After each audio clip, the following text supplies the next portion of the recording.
In a world where every wish could be granted, what would you wish for? Would it be fame, fortune, or eternal youth? Well, when Princess Moonbeam was granted a wish, she wished for something totally different. And today we're going to tell you all about it. Long ago, in the kingdom of Starfall, there lived a princess named Moonbeam. She wasn't your typical princess. Oh no, not her. While other princesses spent their days getting ready for royal events, painting their nails and picking out the perfect gown, Moonbeam much preferred climbing trees and chasing butterflies. She dreamed of a life filled with adventure, not one stuck behind palace walls. One day, while skipping through the royal gardens, Moonbeam stumbled upon an old, gnarled tree. And sitting on one of its branches was an ornately carved wooden box. Curiosity got the better of her, and she opened the box. Inside was a tiny glowing orb that floated into the air and introduced itself as a wish granter. "I have waited eons for someone to find me," it said in a tinkling voice, "and now I am able to grant you any wish you desire." Moonbeam thought for a moment. All those years of wishing for something exciting were finally paying off. But what should her wish be? She considered wishing for a beautiful horse, or maybe a chance to travel the world. But then she remembered the stories her grandmother used to tell her about brave knights and fearsome dragons. Could she really slay a dragon? She wondered.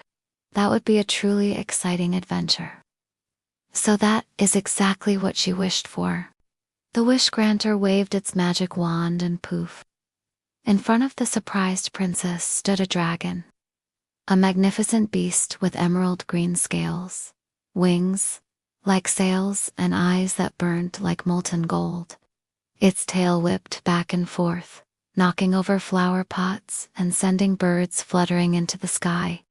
"Thank you," Moonbeam said, stepping back as the dragon let out a plume of smoke. "But how do I get rid of it?" she asked the wish granter. After all, she hadn't bargained for a real live dragon to take up residence in the palace gardens. "You didn't say you wanted it to go away," the wish granter pointed out. "I merely granted your wish. If you want it gone, you must send it away yourself." Then the wish granter disappeared in a puff of smoke, leaving Moonbeam and the dragon alone in the garden. What was she supposed to do? Moonbeam thought. Then she had an idea. She would send the dragon away to protect her kingdom. Since dragons are known for being fierce and protective of their territory, she figured this would be a win-win situation. The dragon would be happy to have a job, and her kingdom would be safe from harm. So Moonbeam approached the dragon and introduced herself as the princess of the kingdom of Star. She explained that she needed his help to protect the people and property of her beloved kingdom. At first, the dragon wasn't too keen on the idea.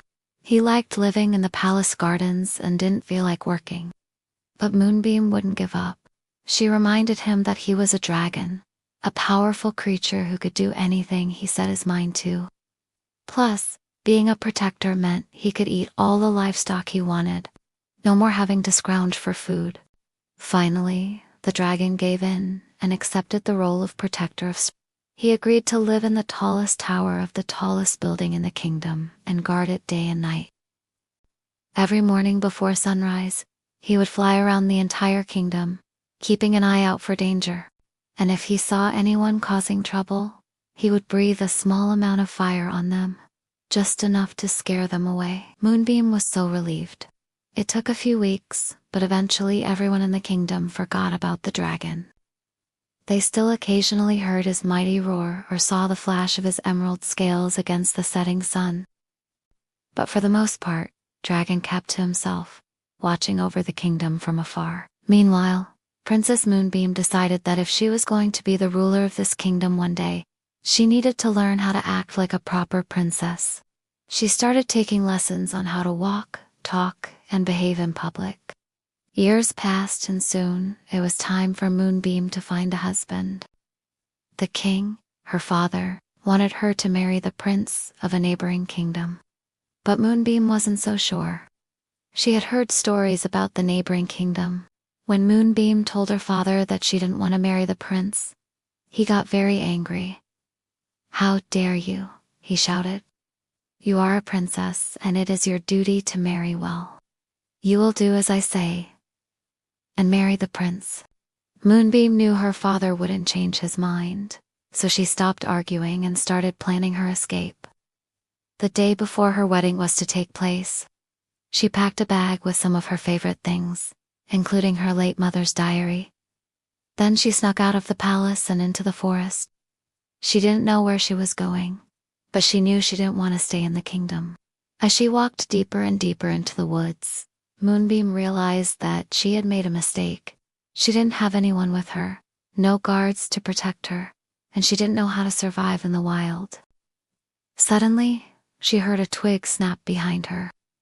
She turned around and saw a pair of glowing eyes staring at her from between the trees. Before she could run away, the eyes came charging toward her. And standing in front of her was the most fearsome beast she had ever seen. It looked like a giant wolf, with fur as black as night and teeth as sharp as daggers. Then she noticed the wings on its back. This was no ordinary animal. It was a hellhound, a creature of legend.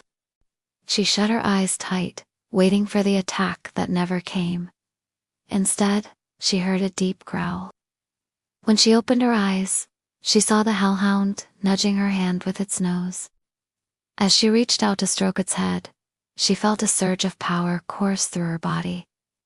And then she understood. The hellhound wasn't trying to hurt her. It was trying to help her. But how? Suddenly, the hellhound began to glow, and as its light faded, Moonbeam found herself back in the safety of her own bedchamber. Had it been a dream? She wondered. Then she remembered the diary she had taken with her. Hurrying to the window, she looked out over the kingdom. She could see the dragon flying circles around the castle, and in the distance, she could hear the faint sound of trumpets and drums. Her wedding was still on, whether she liked it or not. What was she going to do? She thought. Just then, an idea struck her like a bolt of lightning. She would use the Hellhound's power to stop the wedding, and then she would run away and start a new life somewhere else. But how could she do that? That's when she remembered the dragon. Surely he could help her stop the wedding. So she raced down the tower and into the courtyard where the dragon was resting. She explained her plan to Dragon and begged him to help her. At first, the dragon refused. He didn't want to get involved in human affairs. But when he saw the determination on Moonbeam's face, he reluctant. All right, he said, waving his tail. You win. What do you want me to do? I want you to fly over the kingdom and let out a mighty roar, Moonbeam said. That'll scare everyone away and then my wedding can be cancelled. The dragon didn't like the sound of that, but he agreed to try it anyway. So up he went into the sky and off he roared. Unfortunately, his roar wasn't exactly scary. It sounded more like a really loud burp. People in the streets below giggled at the noise and went back to celebrating. The dragon landed back in the courtyard, dejected. It seemed like her plan had failed. Just then, Moonbeam had an idea. She would climb onto the dragon's back, and they would fly over the kingdom together. The dragon agreed, and the two of them took off into the sky. As they flew over the town square where the wedding celebrations were taking place, Moonbeam leaned forward and whispered into the dragon's ear, "Now roar." The dragon took a deep breath and let out the loudest roar he could muster. Everyone in the square looked up in terror as the dragon circled above them. Even the king and the prince looked up from their seats and gasped in surprise. Seeing the look on her father's face, Moonbeam knew that her plan had worked. After the dragon had finished his performance, Moonbeam and the dragon returned to the tower. She had tasted freedom and adventure and would never give it up. With the dragon by her side, Moonbeam set off to explore the world.